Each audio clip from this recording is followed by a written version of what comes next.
is legal, it is fully enforceable, it is valid.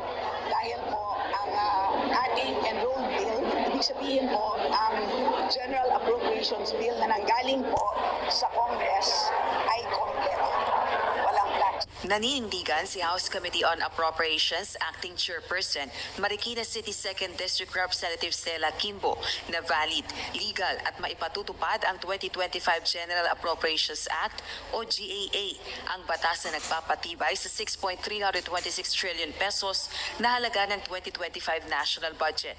Sa gitna ito ng mga kontrobersya sa pambansang pondo matapos ihayag ni Davao City 3rd District Representative Isidro Ungab na may mga blankong items sa Bicameral Conference Committee o BICAM report na niratipikahan ng dalawang kongreso at pinagbatayan ng General Appropriations Bill o GAB.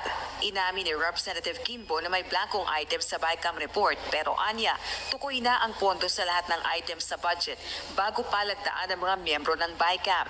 We do acknowledge po that there are blanks na doon sa BICAM report na pinirmahan ng BICAM and ni-ratify ng Senado. Yes, so notwithstanding any typographical errors or any adjustments that are needed as a result of amendments, ay authorized naman po ang technical staff ng both House and Senate to make all of these necessary corrections. Ang blankong items ang isa sa mga dahilan kung bakit naghain na ng petisyon sa Korte Suprema sina Congressman Ungab, dating Executive Secretary Attorney Vic Rodriguez at iba pa.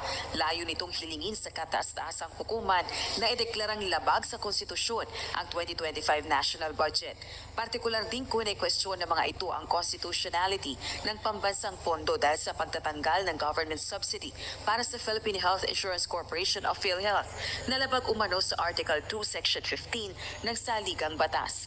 Gayon din ang paglabag sa Section 25.1 ng Article 6 ng Konstitusyon kung saan nakasaad na hindi maaaring taasan ng Kongreso ang appropriations na rekomenda ng Presidente para sa operasyon ng pamahalaan at paglabag sa Article 14, Section 5.5 na dapat ang edukasyon ang may pinakamataas na budgetary priority. Magkakaiba naman ang reaksyon ng mga kongresista kaugnay ng petisyon para kay House Deputy Majority Leader La Union 1st District Representative Paulo Ortega. Politika ang nasa likod nito upang i-destabilize umano ang PBBM administration at nais din umanong maibalik sa dati ang inilaang pondo para sa tanggapan ni Vice President Sara Duterte.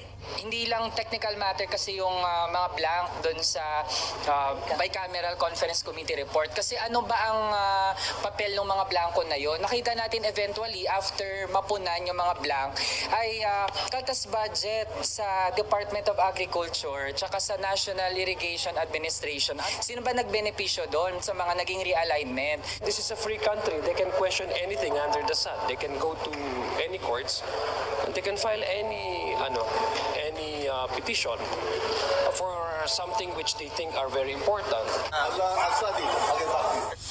Samantala, sa tanong naman kung maapektuhan ba ang serbisyo ng pamahalaan, oras na maglabas ng Temporary Restraining Order o TRO ang Korte Suprema laban sa 2025 national budget. Ang sagot ni Attorney Rodriguez. Kung ano ang magiging kautusan ng Korte Suprema, we can only intellectually surmise na doon tayo mag-operate ang gobyerno under a reenacted budget. Hindi titigil ang operasyon ng gobyerno. Rosa Licos, UNTV News and Rescue.